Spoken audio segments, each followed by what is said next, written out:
তো অধিকাংশ তরুণ যুবকদের তাদের তো পাসপোর্ট পাওয়াটা এখন খুবই কঠিন, কারণ এমন কোনো গ্রাম নাই, এমন কোনো মহল্লা নাই যেখানে 10, 20টা 30টা মামলায় শত শত হাজার হাজার মিথ্যা সাজানো মামলা, যাদেরকে অপরাধী হিসাবে যাদের নামে মামলা নাই।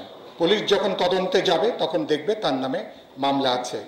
তার অর্থ কি আপনি এমন একটা পরিস্থিতি কায়েম করেছেন যেখানে তরুণ কোনো নতুন যুবক তাদের পক্ষে পাসপোর্ট পাওয়া, সংগ্রহ করা বা বিদেশে যাওয়া তার কিন্তু কোনো সুযোগ কার্যত সরকার একভাবে তারা কিন্তু বন্ধ করে দিয়েছেন। আমরা শ্রমের বাজার আমাদের উন্মুক্ত ছিল। বাংলাদেশের এই ধরনের পরিস্থিতিতে আমি দেখেছি নেপাল সহ, শ্রীলঙ্কা সহ, আমাদের এমনকি আমাদের এই অঞ্চলে বাংলাদেশের শ্রমিকদের শ্রমের বাজারটা অন্যান্য দেশ তারা অনেকখানি তারা কিন্তু দখলে তারা নিয়ে নিচ্ছেন। এগুলো একটা, আমি মনে করি যে এসব ব্যাপারে আরও যত্ন মনোযোগটা অত্যন্ত গুরুত্বপূর্ণ। আমার বাংলাদেশের প্রবাসী শ্রমিকদের সুরক্ষা খুবই গুরুত্বপূর্ণ, কিন্তু যারা মেইনল্যান্ডে আছেন, যারা বাংলাদেশে আছেন, তাদের কোনো নাগরিকের তাদের কি সুরক্ষা আছে? বিশেষ করে যারা বিরোধী দল করেন, বাংলাদেশে বিরোধী দল করাটা এখন প্রবল ঝুঁকিপূর্ণ। কোনো একটা মিছিলে দেখা গেছে, কোনো একটা সভাতে দেখা গেছে, কোনো একটা আলোচনায় সভা দেখা গেছে, যদি এরকম কেউ থাকেন তার নামও নানাভাবে হয়রানি করা হচ্ছে, মিথ্যা মামলা তাকে আজকে জড়িয়ে ফেলা হচ্ছে। ফলে বাংলাদেশে বিরোধী দল করাটা এখন জীবন জীবিকা জন্য যেমন ঝুঁকিপূর্ণ, ব্যক্তি মানুষের জন্য, তার পরিবারের জন্য অনেক বেশি ঝুঁকিপূর্ণ জায়গায় দাঁড়িয়েছে। কোথায় নিরাপত্তা?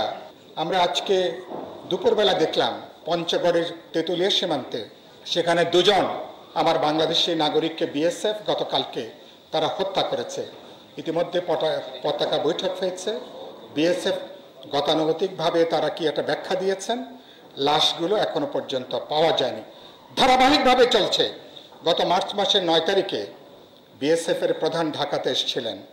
তিনি আবারও আগের গত কবছরের মতন আবারও তিনি বক্তব্য দিয়েছেন যে সীমান্তে কোনো লেথাল উইপেন ব্যবহার করা হবে না, প্রাণঘাতী কোনো অস্ত্র ব্যবহার করা হবে না, এবং সেখানে শূন্যের কোঠায় আর সেখানে প্রাণহানির সংখ্যা নামিয়ে আনা হবে। বিএসএফ প্রধান তিনি ঢাকা থেকে দিল্লি যাওয়ার পরপরই এরপর থেকে সীমান্তে বাংলাদেশিদের হত্যা আগেকার সময়ের তুলনায় অনেক বেশি বৃদ্ধি পেয়েছে। এর আগে দেখেছেন আমাদের বিজেপি সদস্যকে হত্যা করা হয়েছে। খুবই দুর্ভাগ্যজনক, সরকারের উপযুক্ত প্রতিবাদ পর্যন্ত করতে পারেনি। আমার বিজেপি এটা যে উপযুক্ত জবাব, উপযুক্ত প্রতিবাদ সেটা পর্যন্ত করতে পারেনি। সীমান্তের লক্ষ লক্ষ মানুষ গভীর একটা নিরাপত্তাহীনতায় তাদের দিন যাচ্ছে, উদ্বেগ উৎকণ্ঠার মধ্যে তাদের জীবন যাচ্ছে। সরকার এতখানি অনুগত, এতখানি দাসানো, বাংলাদেশের নাগরিকের হত্যাকাণ্ডের একটা যৌক্তিক প্রতিবাদ নিন্দা জানানো, এমনকি ভারতীয় হাই কমিশনারকে পররাষ্ট্র মন্ত্রণালয়ে ডেকে তার কাছ থেকে জবাবদিহিতা চাওয়া, এইটুকু পর্যন্ত করার কোনো ক্ষমতা এইটুকু মাজারজোর সরকার দেখাতে পারছে না। এই হলো ওনাদের দেশপ্রেমের নমুনা, এই হলো ওনাদের জাতীয়তাবাদের এই হচ্ছে নমুনা। এটা খুবই দুর্ভাগ্যজনক। বাস্তবে তারা কেন পারছে না?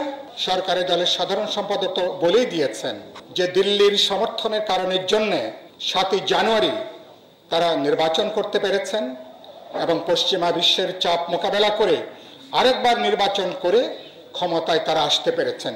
দিল্লি না থাকলে তাদের পক্ষে 7 তারিখও করা সম্ভব হতো না, আরেকবার সরকার গঠন করা সম্ভব হতো না। তার অর্থটা কি? তার অর্থ হচ্ছে দেশের নাগরিকরা নয়, ভোটাররা নয়।